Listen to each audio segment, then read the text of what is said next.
Hey, good morning, Instagram. How's everybody doing? It says Nikhil Modi here.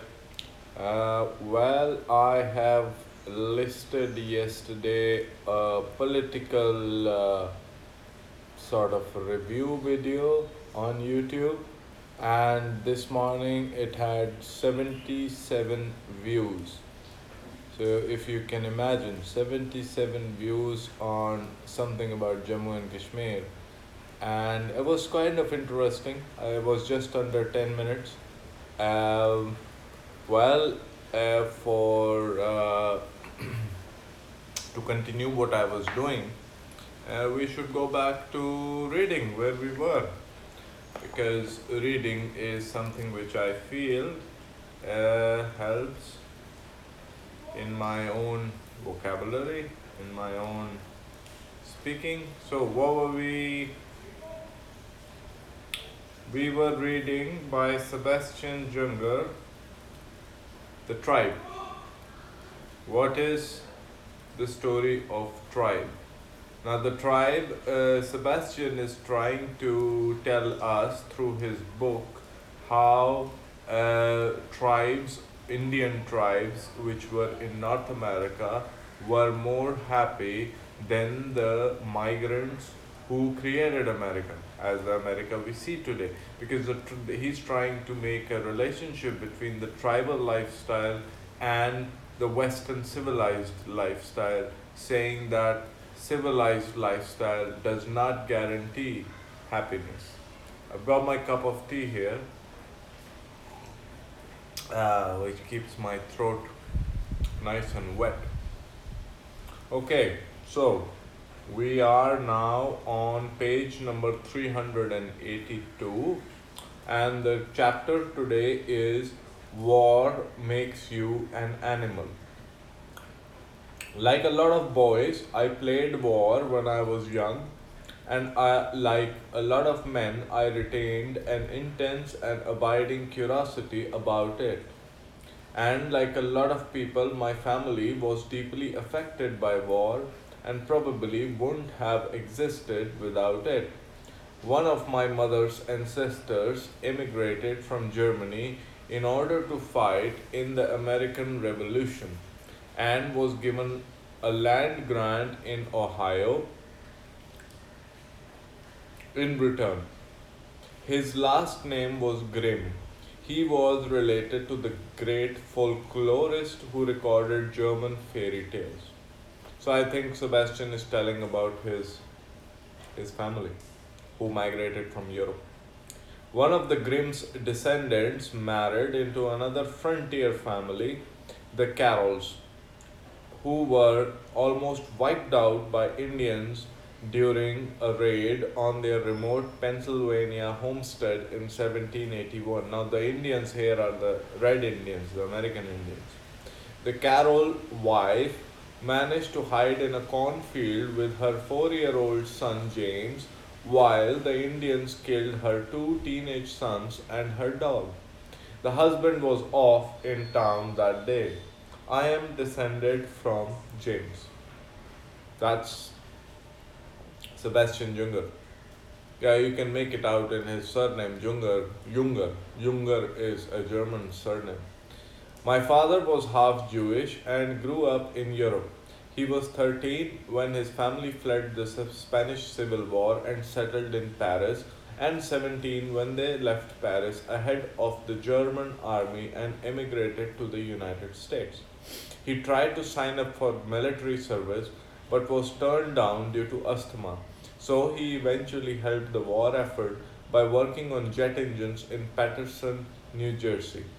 Later, he got a degree in fluid mechanics and worked on submarine design. When I turned 18, I received my selective service card in the mail in case the United States needed to draft me, and I declared that I wasn't going to sign it. The Vietnam War was just ended, and every adult I knew had been against it. I had no problem personally with fighting a war. I just didn't trust my government to send me to one that was completely necessary. My father's reaction surprised me.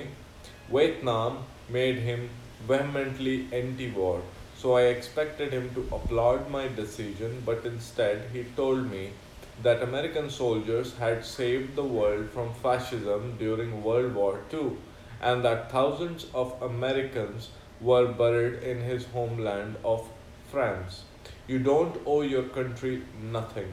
I remember him telling me, you owe it something, and depending on what happens, you might owe it your life.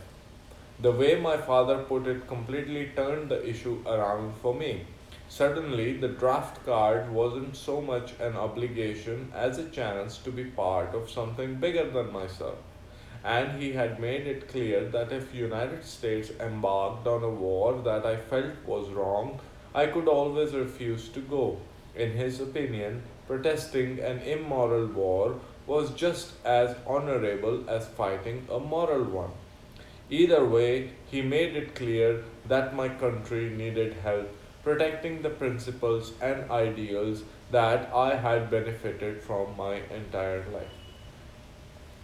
In many tribal societies, young men had to prove themselves by undergoing initiation rites that demonstrated their readiness for adulthood.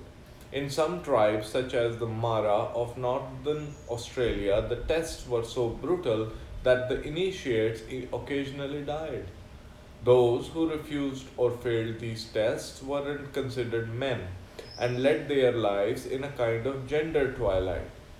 Modern society obviously doesn't conduct initiations on its young men, but many boys still do their best to demonstrate their readiness for manhood in all kinds of clumsy and dangerous ways. They drive too fast, get into fights, haze each other, play sports, join fraternities, drink too much, gamble with their lives in a million idiotic ways.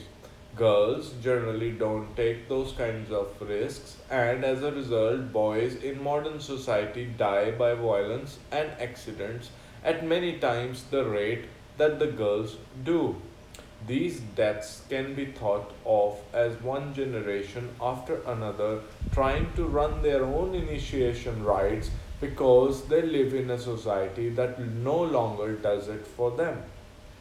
To the extent that the boys are drawn to war, it may be less out of an interest in violence than a longing for the kind of maturity and respect that often come with it. That, at any rate, was how I came to understand my own curiosity about combat when I was young. That was how I came to understand that why I found myself broke and directionless on the tarmac of Sarajevo airport at age 31, listening to the tapping of machine gun fire in a nearby suburb named Dobrinja. Sarajevo was under siege by Serb forces that had overrun most of Bosnia during the civil war that started when former Yugoslavia broke apart in 1991. I had almost no experience as a journalist, but going to a war was surprisingly easy.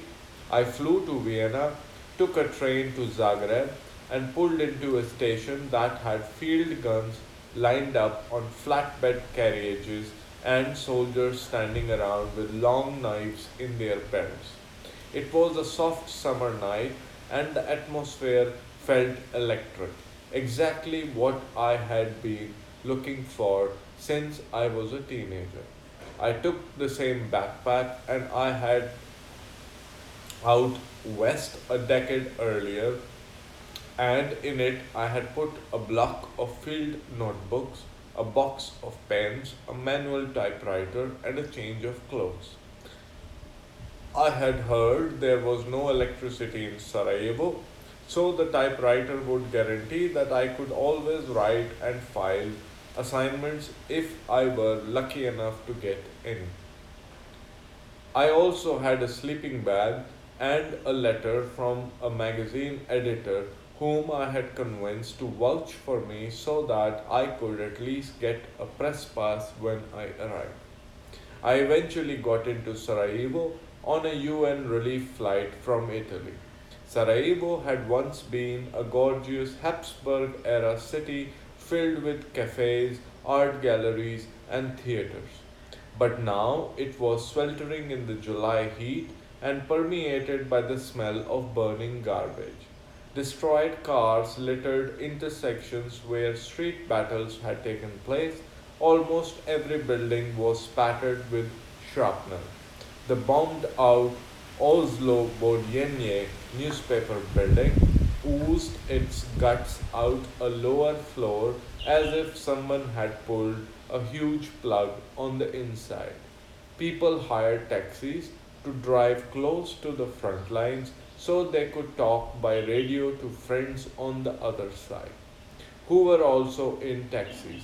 At night, the city was completely, absolutely dark, and you could walk through it as if you were the only human left on earth. During the day, the streets were filled with people carrying jugs of water or dragging branches for firewood or walking to work in their office clothes. Some semblance of life the way it was before. Open areas around the apartment buildings had been planted with summer vegetables, and there was even a little turbine made of tin cans and a bicycle wheel in Milyaka River that could charge a battery in a day, a car battery in a day. The city stretched east to west along a narrow valley surrounded by mountains, and once the Serbs took the high ground, which they did almost immediately, it was close to indefensible. Tanks could drill buildings with flat trajectory shots that easily punched through exterior walls, and mortars shrieked down into places like courtyards that seemed otherwise protected. Snipers took up position on steep hillsides south of Miljaka and around the nearby encircled suburb of Dobrinja and dropped civilians at will. It was not uncommon to see the body of an older person crumpled in the street with a bullet in their forehead and the contents of a shopping bag spilled out over the pavement. A public spectacle until dark, when someone could run out and pull the body off the street. The Serbs controlled every road out of the city and most of the mountain tops around it and allowed just enough food in to keep people alive. The Serb mafia did business across the front lines with Sarajevo mafia, who also fought to defend the city, and both made an enormous amount of money. A main road that ran the length of the city was so exposed to the gunfire that it became known as Sniper Alley. The few people with cars drove at 70 miles an hour on gas that cost $50 a gallon, and still many of them didn't make it. A year into the siege, the Bosnians dug a tunnel under no man's land at the airport. But until then, the only way out of the city was the sprint across the runway past Serb submachine gun positions. A lot of those people didn't make it either. Every morning, French UN troops at the airport would drive out in armored personnel carriers to pick up the bodies. Over the course of the 3 year siege, almost 70,000 people were killed or wounded by the Serb forces shooting into the city, roughly 20% of the population. The United Nations estimated that half of the children in the city had seen someone killed in front of them, and about 1 in 5 had lost a family member in the war. People intentionally exposed themselves to snipers just to be put out of their misery. 1 year into the siege, just before I got to the city, a teenage couple walked into no man's land along Miljaka River trying to cross into a Serb held area.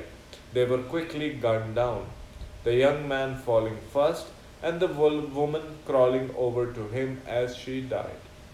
He was a Serb and she was a Muslim, and they had been in love all through high school. They lay there for days because the area was too dangerous for anyone to retrieve their bodies. I saw a lot of strange things in that city, the kinds of contortions that only war can bring to a people. But maybe the most startling was this: a middle aged man in a business suit crouched over some small project in the courtyard of a modern high rise. The building could have been any bank or insurance company in Europe, except that the windows were blown out and the walls were scarred with the shrapnel. I looked closer and I saw that the man was arranging dead twigs into a pile. When he was done, he positioned an aluminium pot on the top of the pile and lit the twigs with a cigarette lighter. Then he stood up and looked at me.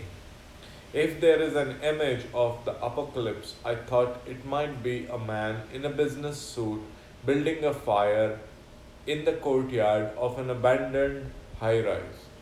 In different circumstances, it could be any of us anywhere. But it had happened to him here, and there wasn't much I could do about it.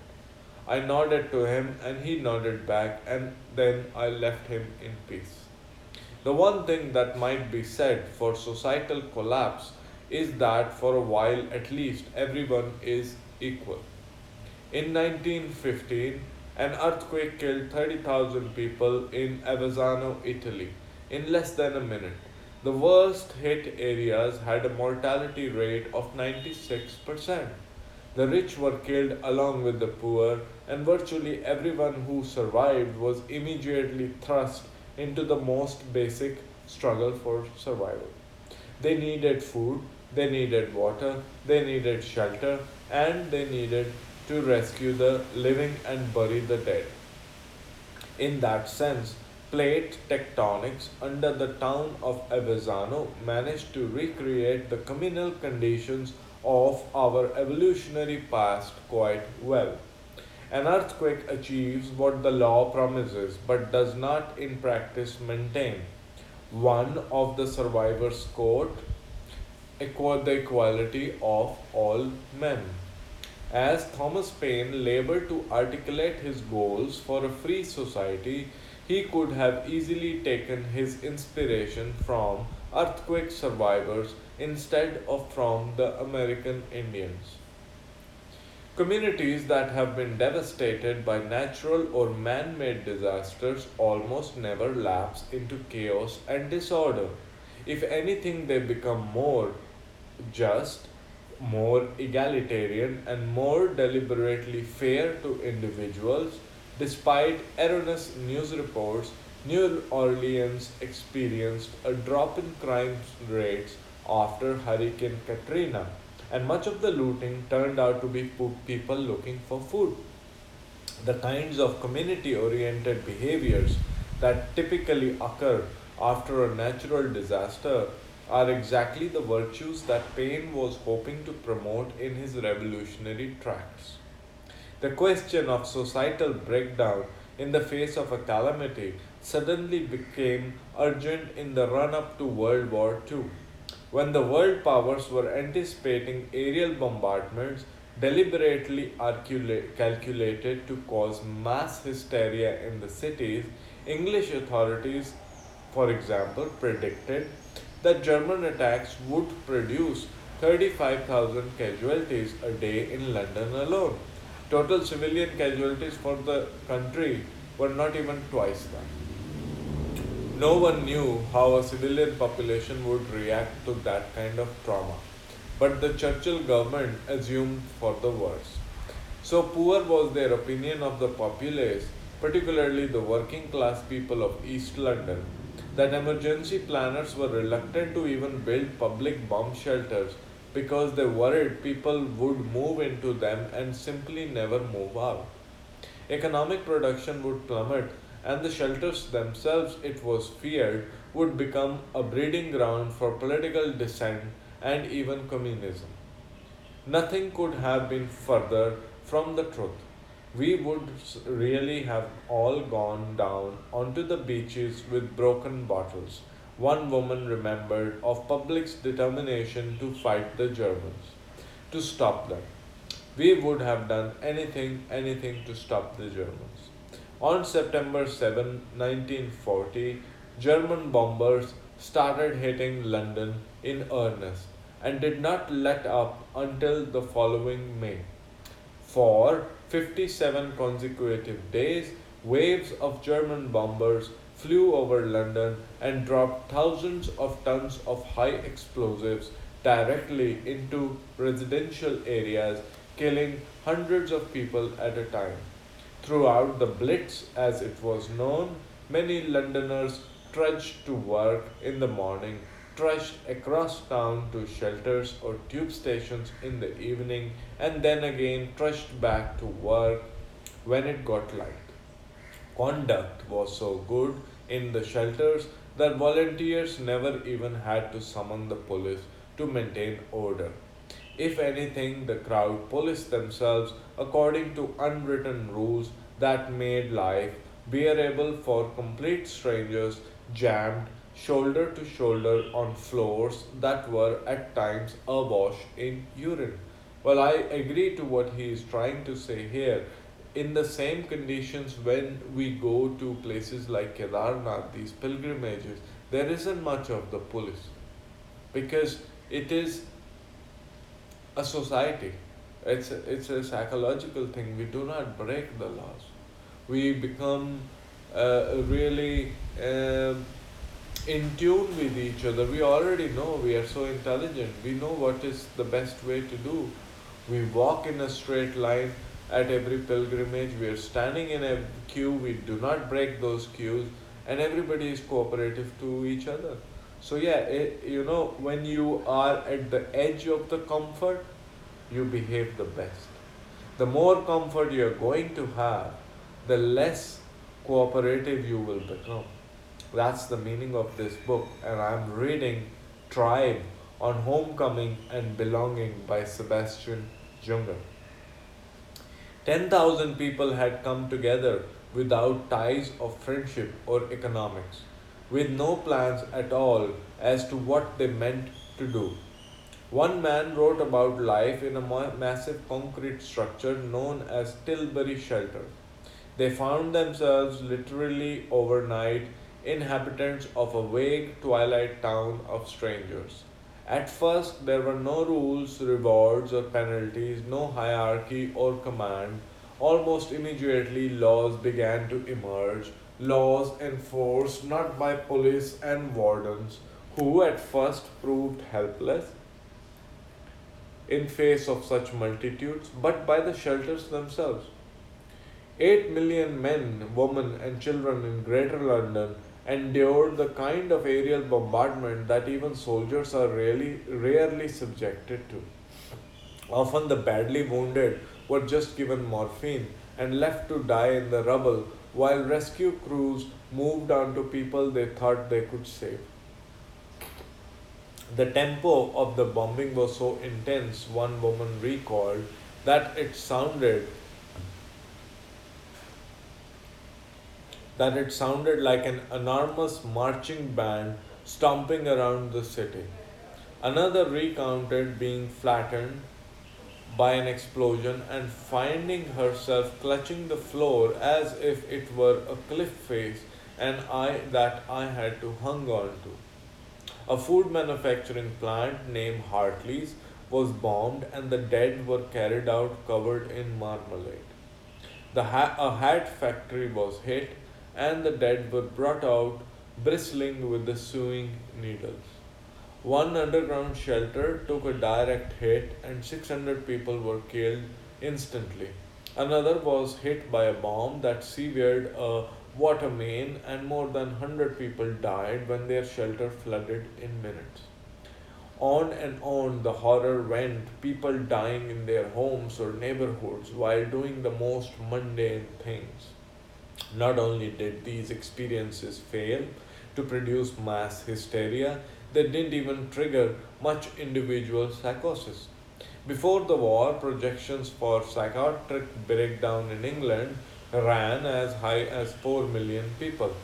But as the Blitz progressed, psychiatric hospitals around the country saw admissions go down. Emergency services in London reported an average of only 2 cases of bomb neurosis a week. Psychiatrists watched in puzzlement as long standing patients saw their symptoms subside during the period of intense air raids. Voluntary admissions to psychiatric wards noticeably declined, and even epileptics reported having fewer seizures. Chronic neurotics of peacetime now drive ambulances, one doctor remarked. Another venture to suggest that some people actually did better during the wartime. The positive effects of war on mental health were first noticed by the great sociologist Emile Durkheim, who found that when European countries went to war, suicide rates dropped. Psychiatric wards in Paris were strangely empty during both world wars, and that remained true even as German army rolled into the city in 1940. Researchers documented a similar phenomenon during civil wars in Spain, Algeria, Lebanon, and Northern Ireland. An Irish psychologist named H.A. Lyons found that suicide rates in Belfast dropped 50% during the riots of 1969 and 1970, and homicide and other violent crimes also went down. Depression rates for both men and women declined abruptly during that period, with men experiencing the most extreme drop in the most violent districts. Country Derry, on the other hand, which County Derry, on the other hand, which suffered almost no violence at all, saw male depression rates rise rather than fall. Lyons hypothesized that men in the peaceful areas were depressed because they couldn't help their society by participating in the struggle. I understand this is true. The men want to be useful to the society as such. If they are not useful to the society, they get depressed. When people are actively engaged in a cause, their lives have more purpose, with a resulting improvement in mental health. Lyons wrote in a Journal of Psychosomatic Research in 1979, it would be irresponsible to suggest violence as a means of improving mental health, but the Belfast findings suggest that people will feel better psychologically if they have more involvement with their community. During the London Blitz, the sheer regularity of the air raids seemed to provide its own weird reassurance, and the intense racket of the anti aircraft batteries, however ineffective, helped keep Londoners from feeling completely vulnerable. The total amount of beer consumed in the city did not change much, and neither did the rate of church attendance. People did resort to superstition and magic, however, carrying talisman or sprigs of heather and refusing for some reason to wear green. One woman felt that the Germans were targeting her specifically and would go out only if she could blend into a crowd. Another man found his service pistol from the First World War and tried to teach his wife how to kill Germans with it. Men reported smoking more, women reported feeling depressed more, though statistically they attempted suicide less.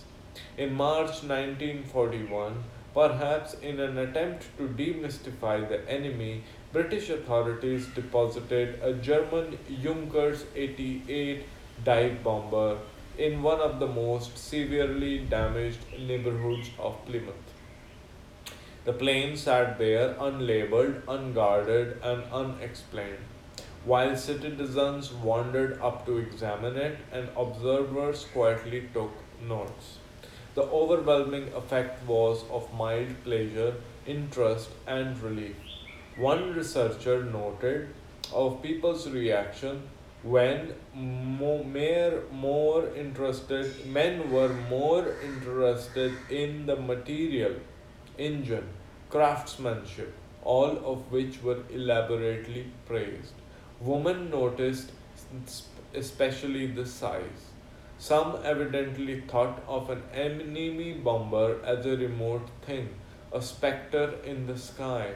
The reality was somehow reassuring, almost friendly. The reactions of thousands of civilians to the stresses of war were recorded in detail by something known as mass observation, which was a mostly volunteer corps of Britons who were asked to observe their countrymen as if they were birds. Some volunteers went out every day and wrote down everything they saw or heard. Others were told to keep journals and to fill out questionnaires about their experiences and feelings. The project proved controversial because it documented that was already obvious. The air raids failed to trigger the kind of mass hysteria that government officials had predicted. That, ironically, was an unwelcome bit of news. Once the tide of war had turned and Allied forces adopted the same strategy of apocalyptic air raids against the Germans. Well, we see the air raids in Syria and we see the air raids in Afghanistan. They have done nothing. Actually, by doing the air raids, people go down, they go and hide in the caves and the bunkers, and they become really, really together, as a tribe. So, there you go. It doesn't work. The Blitz, as bad as it was, paled in comparison to what the Allies did. Dresden lost more people in one night than London did during the entire war. Firestorms engulfed whole neighborhoods and used up so much oxygen that people who were untouched by the blasts reportedly died of asphyxiation instead. Wow, that's Dresden in Germany, I've heard about it. Fully a third of the German population was subjected to bombardment, and around 1 million people were killed or wounded. American analysts based in England monitored the effects of bombing to see if any cracks began to appear in the German resolve, and to their surprise found exactly the opposite. The more the Allies bombed, the more defiant the German population became.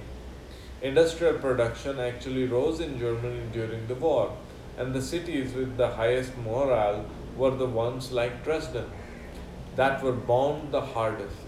According to German psychologists who compared notes with their American counterparts after the war, it was the untouched cities where civilian morale suffered the most. 30 years later, H.A. Lyons would document an almost identical phenomenon in riot torn Belfast. The United States Strategic Bombing Survey posted observers in England to evaluate the effectiveness of their strategy, and one of them, Charles Fritz, became an open critic of rationale behind the bombing campaign. Intrigued by the fact that in both England and Germany, civilian resilience had risen in response to the air raids, Fritz went on to complete a more general study of how communities respond to a calamity. After the war, he turned his attention to natural disasters in the United States and formulated a broad theory about social resilience.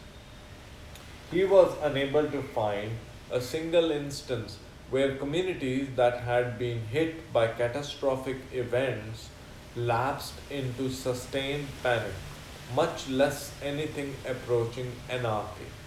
If anything, he found that social bonds were reinforced during disasters and that people overwhelmingly devoted their energies toward the good of the community rather than just themselves. In 1961, Fritz assembled his ideas into a lengthy paper that began with the startling sentence: "Why do large scale disasters produce such mentally healthy conditions?" His data was compiled by a team of 25 researchers who worked for the National Opinion Research Center, based at the University of Chicago. Their job was to rush to disaster sites and interview the inhabitants about how they were adapting to their new circumstances. By 1959, NORC researchers had compiled roughly 9,000 survivor interviews. Fritz also scored academic publications for anything related to natural or man made disasters. His study was conducted during the height of the Cold War, when the Russian nuclear threat was foremost in the minds of civil defense planners. Never mentioned in the report, though impossible to ignore, is the possibility that the study was intended to assess whether the United States could continue to function after a nuclear exchange with Russia. Now I'm going to take a break. If you have liked what I am reading and the way I am reading, please click the like button and subscribe my YouTube channel as well. You can DM me on Instagram and write your honest comments how you find the reading. Well, obviously, look, with the reading it's like this: the vocabulary, the pronunciation improves as you read more and more. That's the purpose of sharing all these books over here online, bringing them to you. If you like a bit of what I'm reading, you can go and buy this book online. It's available on Amazon, it's there in all the bookstores. You can read it for yourself and have it in front of you. So please visit my YouTube channel, subscribe to it, send me a like, press on that bell icon so that any next video I upload, that's there for you to view. And thank you very much for watching. Have a good day.